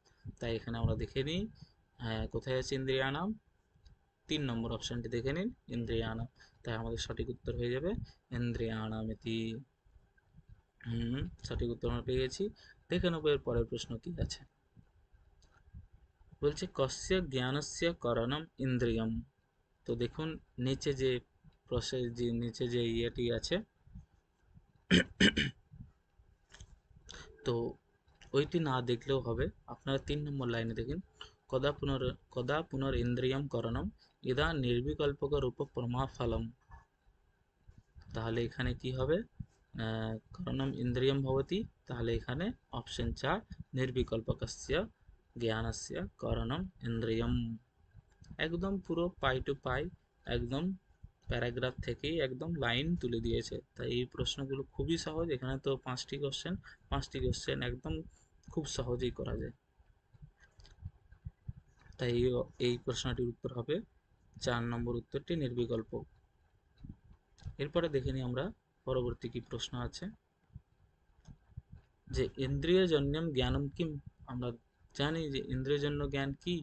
ওই যে প্রথমেই বলা আছে সাক্ষাৎকার নিচে প্রমা সাহেব উচ্চতে ইয়া ইন্দ্রিয় যা, অর্থাৎ প্রত্যক্ষ প্রমাই হচ্ছে আমাদের ইন্দ্রিয়জন্য জ্ঞান। তাই অপশন 1 আমাদের সঠিক উত্তর, প্রত্যক্ষ প্রমা। দেখিনি আমরা পরবর্তী প্রশ্ন কি বলছে। নির্বিকল্পক জ্ঞানস্য কিম লক্ষণম, নির্বিকল্প জ্ঞানের কি লক্ষণ। দেখুন 4-5 নম্বর লাইনটা দেখুন, নাম জাত্যাদি যোজনাহীনম বস্তু মাত্রাবগাহি কিঞ্চিৎ ইদমিতি জ্ঞানম নির্বিকল্প জ্ঞানম জান্যতে। তাই আমরা দেখে নিই কোথায় আছে নাম জাত্যাদি যোজনাহীনম। হ্যাঁ, অপশন 2 দেখুন নাম জাত্যাদি যোজনাহীনম আছে। তাই আমাদের সঠিক উত্তর এটি হয়ে যাবে, নাম জাত্যাদি যোজনাহীনম আমাদের সঠিক উত্তর। দেখে নিই পরের প্রশ্ন কি আছে। নির্বিকল্পক প্রত্যক্ষে কো ব্যাপারः। দেখুন ব্যাপার হচ্ছে যখন তিনটের মধ্যে মিডিলে যেটা থাকে সেটি হচ্ছে ব্যাপার। নির্বিকল্প প্রত্যক্ষ, প্রথমে আমরা জানি ইন্দ্রিয় আছে, ইন্দ্রিয়ের সাথে অর্থের সন্নিকর্ষ হয়, তারপরেই যে জ্ঞানটা উৎপন্ন হয় সেটা হচ্ছে আমাদের নির্বিকল্প জ্ঞান। উম, তাহলে আমাদের এই যে নির্বিকল্প জ্ঞান, সেই নির্বিকল্প জ্ঞানের আহ, সেই নির্বিকল্প জ্ঞানের ব্যাপারটা কি না ইন্দ্রিয়ার্থ সন্নিকর্ষ। তাই সঠিক উত্তর হয়ে গেল ইন্দ্রিয়ার্থ সন্নিকর্ষ। হুম। এরপরে যে প্রশ্নটি এসছে, এই প্রশ্নটি একটু জটিল বলা যাবে না, কিন্তু মডারেট টাইপের প্রশ্ন। এই প্রশ্নটিকে আমরা উত্তরটা বলে দিই আগে। উত্তরটি কি না, উত্তরটি হবে পর্বতः কাঞ্চনময় বহ্নিমাन् ধূমাৎ ইত্যত্র কো হেত্বাভাসः। এখানে অ্যাকচুয়ালি মোক্ষা অসিদ্ধি হবে না, সাধনা অসিদ্ধি হবে না, স্বরূপা অসিদ্ধি হবে না। তাই অপশন টুই থাকছে সাধ্যা সিদ্ধি। তাই সাধ্যটা এখানে কাঞ্চনময় বহ্নিমান, এর সাধ্য সিদ্ধি হচ্ছে না। যে কাঞ্চনময় বহ্নি যে সাধ্য, সে সাধ্য এখানে অপ্রসিদ্ধ। তাই সাধ্য সাধ্যা অসিদ্ধি, এই অপশনটি উত্তর হবে। আমরা একটু দেখে নিই এই প্রশ্নটির সম্বন্ধে, যেহেতু এখান থেকে প্রায় আসে প্রশ্ন। তাই অসিদ্ধ যে হেত্বাভাস, সেই অসিদ্ধ হেত্বাভাস নিয়ে আমরা একটু আলোচনা করব। সঠিক উত্তরটি হবে সাধ্যা অসিদ্ধি। হ্যাঁ, দেখুন, আমরা জানি যেমনটা ৫টি হেত্বাভাস আছে। আম, তর্ক সংগ্রহের যে ৫টি, সেখানে একটু নামগুলো একটু আলাদা, এবং আপনার ওই কেশব মিশ্রের যে তর্ক ভাষা, সেখানে একটু নামগুলো আলাদা। এগুলো ইম্পর্টেন্ট, তাই আমি নামটাও দিয়ে দিয়েছি। অসিদ্ধ, বিরুদ্ধ, অনৈকান্তিক, প্রকরণসম আর সৎপ্রতিপক্ষ। যেখানে তর্ক সংগ্রহকার সৎপ্রতিপক্ষ বলেন, এনারা ওখানে প্রকরণ সম বলেন। আর কালাত্তেয়াপদিষ্টম বাধিতম, বাধিতেরই অপর নাম কালাত্তেয়াপদিষ্টম। এই ৫টি হলো হেত্বাভাস। আজকে আমরা সমস্ত হেত্বাভাস নিয়ে বলছি না, তাহলে অনেক বড় ভিডিও হয়ে যাবে। আজকে শুধু অসিদ্ধ হেত্বাভাসটা নিয়ে বলছি। পরবর্তীতে আমরা আরো ভিডিও বানাবো, যেখানে আমরা হেত্বাভাস নিয়ে ডিটেলস আলোচনা করব। তো অসিদ্ধ হেত্বাভাস কাকে বলে না, লিঙ্গত্বেন অনিশ্চিত হেতু অসিদ্ধ ভবতি। আর এই যে অসিদ্ধ হেতু, এই যে অসিদ্ধ, সেই অসিদ্ধ ৩ প্রকারের হয়: আশ্রয়াসিদ্ধ, স্বরূপাসিদ্ধ, ব্যাপ্যত্বাসিদ্ধশ্চেতি। আশ্রয়াসিদ্ধ, স্বরূপাসিদ্ধ, ব্যাপ্যত্বাসিদ্ধশ্চেতি। আশ্রয়া অসিদ্ধ। দেখুন প্রশ্ন, দেখুন এই নামটি দেখেই আমরা বুঝতে পারছি যে আশ্রয়টা যার অসিদ্ধ তাকেই বলে আশ্রয়া সিদ্ধ। আশ্রয়া অসিদ্ধ তাকে বলে যার নামটি নামটি থেকেই বোঝা যাচ্ছে যে আশ্রয়া সিদ্ধ। যার আশ্রয়টা অসিদ্ধ তাকেই বলা হয় আশ্রয়া সিদ্ধ। আর আশ্রয়া সিদ্ধ, স্বরূপা সিদ্ধ, এটিও বলবো। আশ্রয় অসিদ্ধের উদাহরণ দেখে নিন, যে ইয়স্য হেতোঃ আশ্রয়ো নাবগম্যতে সহ আশ্রয়া সিদ্ধः। यथा गगनारविन्दं सुरभिः अरविन्दत्वात्, गगनारविन्दं सुरभिः अरविन्दत्वात्। এখানে যে গগন আরবিন্দম যে আশ্রয়টা আছে, যে আকাশ পদ্ম, আকাশ পদ্ম তো অভাব, আকাশ পদ্ম তো নেই, তাই এর পক্ষটা অপ্রসিদ্ধ। তাই এখানে তাই এখানে আশ্রয়টা যেহেতু অপ্রসিদ্ধ, তাই এখানে আশ্রয় সিদ্ধ হয়েছে। আর পরবর্তীর কি আছে, স্বরূপসিদ্ধ। স্বরূপসিদ্ধ কি না, যখন হেতুটা স্বরূপতঃ পক্ষে থাকে না। यश्च हेतु স্বরূপতঃ পক্ষে ন তিষ্ঠতি স স্বরূপসিদ্ধায়তি। যেমন শব্দ অনিত্যঃ চাক্ষুষত্বাৎ ঘটবৎ। এখানে হেতু কি চাক্ষুষত্বম হেতু, কিন্তু চাক্ষুষত্বম হেতু শব্দে কি করে থাকবে, শব্দে থাকে না। তাই চাক্ষুষত্ব হেতু শব্দে স্বরূপতঃ থাকে না, তাই এই হেতুটি স্বরূপাসিদ্ধ। আর আগেরটা ছিল কি আশ্রয় সিদ্ধ। যখন আশ্রয়টাই অসিদ্ধ, তখন হয় আশ্রয়টাই যখন অপ্রসিদ্ধ। গগন অরবিন্দম, গগন আকাশ পদ্ম, আকাশ পদ্ম তো প্রসিদ্ধ নয়, তাই ওইটি আপনার আশ্রয় সিদ্ধ। আর এটি স্বরূপা সিদ্ধ। এরপরে আসছে ব্যাপ্যত্বা সিদ্ধ। ব্যাপ্যত্বা সিদ্ধ নামটি দেখেই বুঝুন, নামটি দেখেই বোঝা যায় যে যে হেতুটি ব্যাপ্য নয়। ব্যাপ্য নয় মানে কি, ব্যাপ্তি যে হেতুতে থাকে না। ব্যাপ্ত্যাশ্রয় ব্যাপ্য ভবতি। তাই ব্যাপ্তি যে হেতুতে থাকে না তাকেই বলা হয় ব্যাপ্য। ব্যাপ্তি যে হেতুতে থাকে তাকে বলে ব্যাপ্য। কিন্তু ব্যাপ্য হচ্ছে না মানে এই হেতুতে ব্যাপ্তি থাকছে না, তাই একে ব্যাপ্যত্ব সিদ্ধ বলা হয়। এই ব্যাপ্যত্ব সিদ্ধ হবার ২ ধরনের হয়। আপনার তর্ক ভাষাতে এইটি দেওয়া আছে। দুই ধরনের হয়। এক হচ্ছে ব্যাপ্তি গ্রাহক প্রমাণাভাবাৎ এক, আর অপরটি হচ্ছে উপাধি সদ্ভাবাৎ এক। প্রথমের উদাহরণ হচ্ছে যেটা আমরা সকলেই জানি, ইয়ৎ সত্তৎ ক্ষণিকম যথা জলধারা পটলঃ সন্তশ্চামি ভাবাহা ইতি, যে বৌদ্ধারা ক্ষণিকত্ব সিদ্ধি করার জন্য যে অনুমানটা দেয় সেটা অ্যাকচুয়ালি ব্যাপ্যত্ব সিদ্ধে, ব্যাপ্যত্ব সিদ্ধ, সেই হেতুটি হচ্ছে ব্যাপ্যত্ব সিদ্ধে দুষ্ট, কারণ ওখানে ব্যাপ্তিগ্রাহক প্রমাণ নেই তাই। আর ওরা ওখানে দুটি অবয়ব, মানে একটা হচ্ছে হেতু, একটা হচ্ছে উদাহরণ, একটা হচ্ছে হেতু, একটা হচ্ছে উদাহরণ। তাই এটি হলো ব্যাপ্যত্ব সিদ্ধের প্রথম, একটা হচ্ছে ব্যাপ্তি গ্রাহক ও প্রমাণা ভাবাত, আর অপরটি হলো উপাধি সদ্ভাবাত। উপাধি সদ্ভাবাত উদাহরণটা দেখে নিই আমরা, যে অয়গোলোকः ধূমवान् वह्नेः यथा वा पर्वतः धूमवान् वह्नेः अत्र आर्द्रेन्धन संयोगः उपाधिः।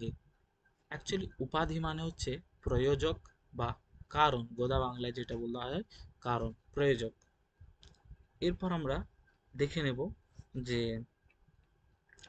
দেখুন এইটি করার জন্য উপাধি কি করে আমরা বুঝবো, যখন দেখবেন যে যে হেতুটি দেওয়া হচ্ছে সেই হেতুটি এটার জন্য সঠিক নয়, অন্য কোনো হেতু দিয়ে ওই পক্ষেই ওই সাধ্যটা সিদ্ধি করা হয়, তখন তাকে আপনার উপাধি বা প্রয়োজক বলা হয়।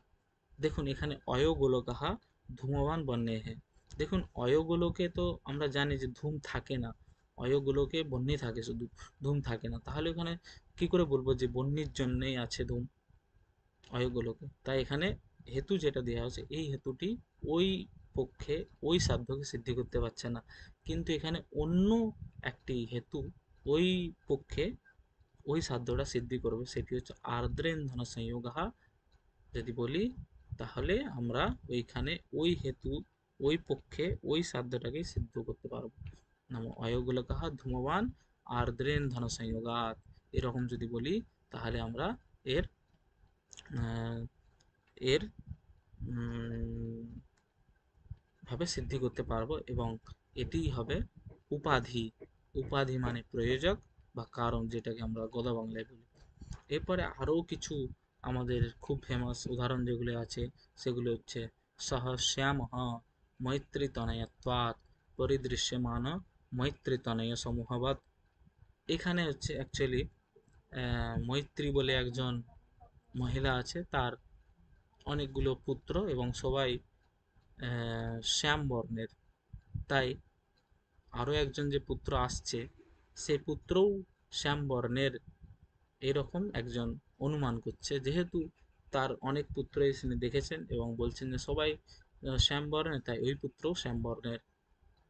কিন্তু আসলে এখানে কারণ যে হেতু হিসেবে যেটা দিয়েছে সেইটি এখানে হেতু বা প্রয়োজক নয়, সেখানে কারণটা কি না শাক ও পাকজন্যত্বম উপাধিহি। আরও একটি উদাহরণ আছে, যেমন দেখে নিন, ক্রতুয়ান্তর্বর্তিনী হিংসা অধর্ম সাধনম হিংসাত্বাৎ ক্রতুবাহ্য হিংসাবৎ। এই যে যজ্ঞ যাগ যজ্ঞাদিতে যে হিংসা করা হয়, পশু বলি ইত্যাদি করা হয়, বলছে এগুলি অধর্ম সাধন, কারণ যেহেতু হিংসা হিংসা করা হয় হিংসাত্বাৎ না ক্রতুবাহ্য হিংসাবৎ।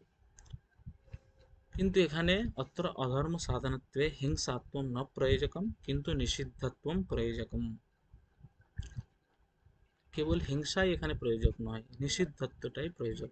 যেহেতু যজ্ঞীয় পশুহিংসা, যজ্ঞীয় পশুহিংসা নিষিদ্ধত্ব ভাবাৎ, যজ্ঞীয় পশুহিংসায়াः নিষিদ্ধত্ব ভাবাৎ, যজ্ঞীয় যে পশুহিংসা তার নিষিদ্ধ নেই, সেটা নিষিদ্ধ নয়, তাই এটি চলে। তাই কেবল হিংসা আছে বলেই যে অধর্মের সাধন এরকম বলা যায় না, কিন্তু নিষিদ্ধত্ব যদি আমরা বলি তাহলে এটি অধর্মের সাধন সিদ্ধি হয়ে যাবে। আরও দুটি উদাহরণ আছে, যেমন পর্বত কাঞ্চনময় বহ্নিমান কাঞ্চনময় ধূমাৎ। এইটার সাথে অনেকে গুলি ফেলে যে পর্বত কাঞ্চনময় বহ্নিমান কাঞ্চনময় ধূমাৎ, তাহলে এখানে ব্যাপ্যতা সিদ্ধ হতো, আর অপশনে তো ব্যাপ্যতা সিদ্ধ নেই, তাই আমাদের ব্যাপ্যতা সিদ্ধ তো নেই। আর স্বরূপা সিদ্ধ তো আমি বললাম যে স্বরূপা সিদ্ধ কখন হবে, যখন হেতুটা স্বরূপদাহ পক্ষে থাকবেন, কিন্তু এখানে ধূম তো পর্বত আছেই, থাকতেই পারে ধূম।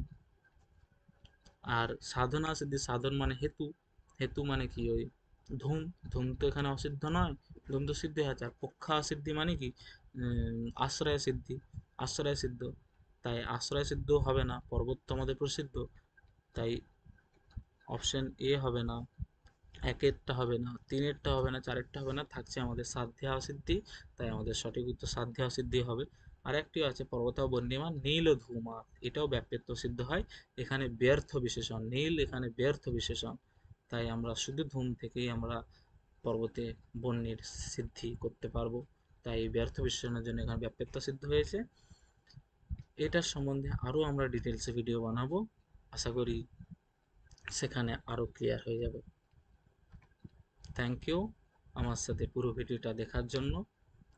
যদি আপনাদের ভালো লেগে থাকে তাহলে আপনারা অবশ্যই ভিডিওটিকে লাইক করবেন, কমেন্ট করবেন এবং জানাবেন কেমন লাগলো ভিডিওটি। আমাদের সংস্কৃত বর্তিকা চ্যানেলটি আপনাদের জন্য একটি পেইড কোর্স নিয়ে এসেছেন, আপনারা সেখানেও জয়েন হতে পারেন, আশা করি উপকৃত হবেন। আজকে আমরা দর্শনের পাঠ থেকে যে সমস্ত প্রশ্নগুলি এসেছে সেগুলো নিয়ে আলোচনা করলাম, এবং খুব শীঘ্রই আমরা ব্যাকরণের পাঠ থেকে যে সমস্ত প্রশ্নগুলি আছে এবং সাহিত্যের পাঠ থেকে এবং আরও যে সমস্ত কোশ্চেনগুলি আছে সেগুলো নিয়ে ডিটেলসে আলোচনা করব। থ্যাংক ইউ, দেখা হচ্ছে।